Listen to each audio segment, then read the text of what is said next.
আর আপনি যদি আপনার ফেসবুক আইডিটা পার্মানেন্টলি ডিলিট করতে চান বা আপনার পুরনো ফেসবুক আইডি বা নতুন একটা কোনো ফেসবুক আইডি যদি পার্মানেন্টলি ডিলিট করতে চান, আপনি ব্যবহারই করতে চান না, মানে আপনি ফেসবুক আইডিটা আর কোনোদিন ব্যবহার করবেন না, একদম ডিলিট করতে চাইছেন, তাহলে আজকের এই ভিডিওটা সম্পূর্ণ দেখবেন। এই ভিডিওতে দেখানো আছে আপনার পুরনো আইডি বা কোনো আইডি মানে ফেসবুক আইডি আপনি খুব সহজে কীভাবে পার্মানেন্টলি ডিলিট করতে পারেন। চলুন কথা না বাড়িয়ে ভিডিওটি শুরু করা যাক। তবে ভিডিওটি শুরু করার আগে একটা ছোট্ট রিকোয়েস্ট, আপনি যদি এই চ্যানেলটায় নতুন হয়ে থাকেন তাহলে চ্যানেলটাকে অবশ্যই সাবস্ক্রাইব করবেন, আর ভিডিওটি যদি একটু হেল্প হয়ে থাকে তাহলে একটা লাইক এবং একটা কমেন্ট করতে ভুলবেন না। চলুন কথা না বাড়িয়ে ভিডিওটি শুরু করা যাক। দেখুন, প্রথমে আপনি আপনার যে ফেসবুক অ্যাপসটি আছে, ফেসবুক অ্যাপসটিকে অন করবেন।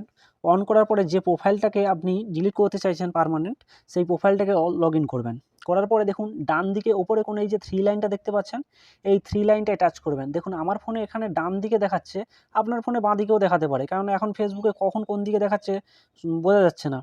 তো এখানে আমি এই যে 3 লাইনটা, আপনি মোটামুটি আপনার 3 লাইনটায় টাচ করবেন। তো আমি এখান থেকে 3 লাইনটায় টাচ করলাম। 3 লাইনটায় টাচ করার পরে দেখুন এই যে ছোট্ট মতন 3 লাইনের নিচে এই যে সেটিং অপশানটা দেখতে পাচ্ছেন, এই সেটিং অপশানটা আবার টাচ করবেন। টাচ করার পরে দেখুন এখানে সবার উপরে এই যে অ্যাকাউন্ট সেন্টার বলে যে অপশানটা আছে, এই অ্যাকাউন্ট সেন্টার অপশানটা আবার টাচ করবেন। টাচ করার পরে দেখুন এখানে আপনার সামনে এরকম পেজ ওপেন হবে। দেখুন এখানে এই যে সবার উপরে লেখা আছে প্রোফাইল অ্যান্ড পার্সোনাল ডিটেলস, এই যে অপশানটা আছে। দেখুন এখানে ওই লাইনের সবার নিচের দিকে দেখুন এখানে ম্যানেজ অ্যাকাউন্ট বলে যে অপশানটা আছে, এই ম্যানেজ অ্যাকাউন্ট অপশানটায় টাচ করবেন। টাচ করার পরে দেখুন আপনার সামনে আপনার যেই অ্যাকাউন্টটা শো করবে, মানে ডেটা ডিলিট করবে, সেই অ্যাকাউন্টটাই কী করে দেখুন এই পাশে এই যে ম্যানেজ বলে লেখা আছে, এই ম্যানেজ অপশানটা আবার টাচ করবেন। টাচ করার পরে দেখুন আপনি যেই অ্যাকাউন্টটাকে ডিলিট করতে চাইছেন সেই অ্যাকাউন্টটার নাম দেখাবে উপরে, তারপর দেখুন নিচের দিকে দুটো অপশান দেখাবে। দেখুন প্রথমেরটা লেখা আছে ডিঅ্যাক্টিভেশন, এই যে ডিঅ্যাক্টিভেশন অপশানটা আছে, এই ডিঅ্যাক্টিভেশনের অপশানটা আবার টাচ করবেন।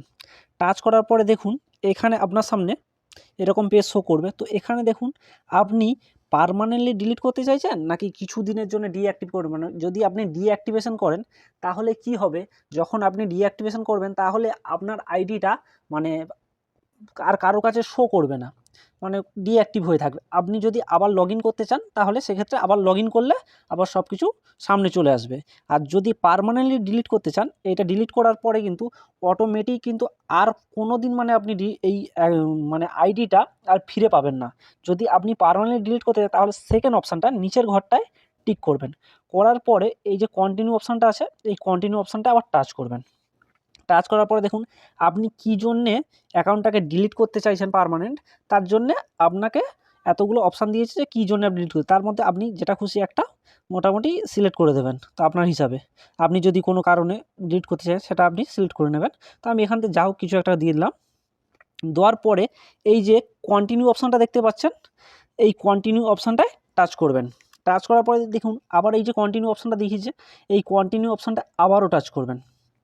টাচ করার পরে দেখুন এখান থেকে আপনার কি বলছে, যদি আপনি ফেসবুক অ্যাকাউন্টটা ডিলিট করার আগে আপনার যদি ডিঅ্যাক্টিভেশন করতে চান তাহলে আরেকবার এখানে ডিঅ্যাক্টিভেশন আছে, তো ডিঅ্যাক্টিভ করতে পারেন। এছাড়া আপনি যে এই দেখুন নিচের দিকে দেখুন এখানে আপনি আপনার ইনফরমেশন যা আছে সব আবার কন্টিনিউ মানে কালেক্ট করে নিতে পারেন।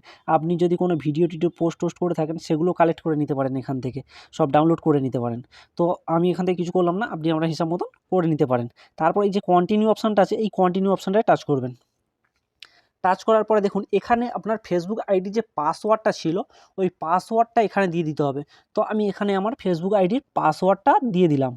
পাসওয়ার্ডটা দেওয়ার পরে এখানে এই যে কন্টিনিউ অপশানটা আছে, এই কন্টিনিউ করার সঙ্গে সঙ্গে আপনার কাছে আরেকটা কনফার্মেশন চাইবে। সেই কনফার্ম করে দেওয়ার সঙ্গে সঙ্গে আপনার কিন্তু অ্যাকাউন্টটা ডিলিট হয়ে যাবে।